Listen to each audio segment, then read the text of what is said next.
আজকে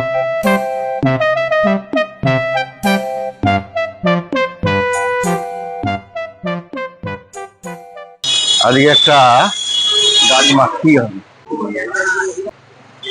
দেখি কি করে গাড়ি মারা যায়।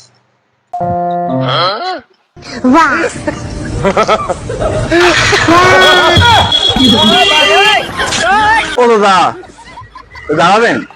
কেন, কি হয়েছে? আরে আমার স্কুটির তেলটা না শেষ হয়ে গেছে। ও, তাহলে কি করবেন? আমি একটু যে তেলটা পেট্রোল পাম্প থেকে যদি ভরে নিয়ে আসি, অসুবিধা আছে আপনার কোনো? না, কিন্তু তাড়াতাড়ি আসবে না? হ্যাঁ, আমি তাড়াতাড়ি আসবো। Thank you, thank you. হ্যাঁ,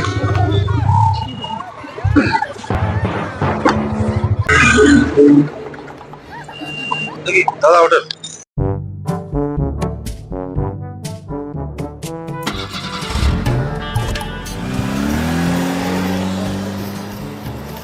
আচ্ছা, আমার গাড়ি কি হলো? গাড়ি তো, এই গাড়িটা তো ওনার ছিল বললো, আমার গাড়ি তো মানে চুরি হয়ে গেল। এই যে কপাল, শেষ।